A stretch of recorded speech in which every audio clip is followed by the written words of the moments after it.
संध्याकाळची मजाच वेगळी आहे सगम गावामध्ये माझ्या. मस्त यायचं जेवायचं मस्तपैकी. लवकर जेवण होतं येतं दिवस मावळायला पहिलेच.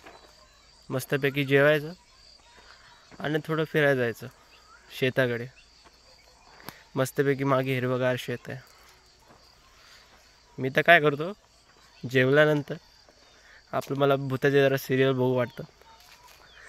तर घरी तर मजा येत नाहीत की, पण आपल्या शेतामध्ये जायचं मस्तपैकी बसायचं शेतामध्ये एकटं. नाही तर कोणाला सोबत घेऊन जायचं बारक्या पोराला जरा घाबरवायचं असेल तर. मस्तपैकी त्याला घेऊन जायचं शेतामध्ये.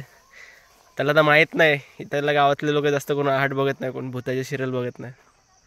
भीती पण नाही वाटत कोणाला लेकराला. तर मस्तपैकी त्याला घेऊन जायचं बसवायचं बाजूला आणि आहाटचं लावायचं.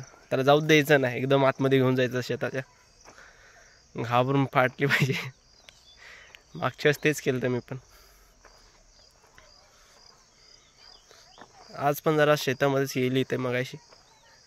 आता सध्या तिथं आलो, तिथेच आपण मग नंतर रात्री येऊ जरा भूताचे सिरियल बघायला.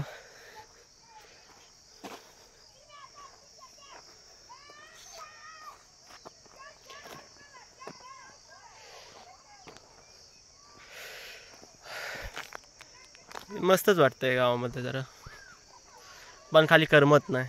उन्हाळ्याच्या दिवशी फक्त, थंडीच्या ह्याच्यामध्ये जरा करमत आहे. हे एड्या बाबेचं झाड माझी आई म्हणते इथे काटे खूप लागतात त्याचे.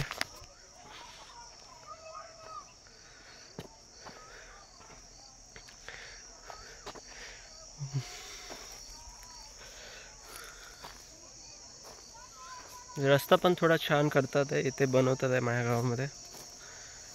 डेव्हलपमेंट होत आहे. पण शेतामध्ये इथे रात्रीची खाली एकच भीती वाटते की इथे कुत्रे असतात संध्याकाळचे, बाकी काहीच नाही. आणि हे फिरस्ती कुत्रे आहेत, हे कुणाचे पाळलेले नसतात, डायरेक्ट अंगावर जातात. हेच एक भीती आहे, बाकी काहीच नाही इथे गावामध्ये भीतीसारखं.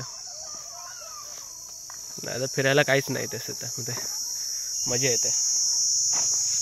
हे पण घाण झालं टेडी बेअर. आज व्हाईट पॅन्ट घातलेली, मस्तपैकी बुटं घातलेली, पण हे शेतामध्ये चालू बुटं पण घाण झाले, कपडे घाण होत.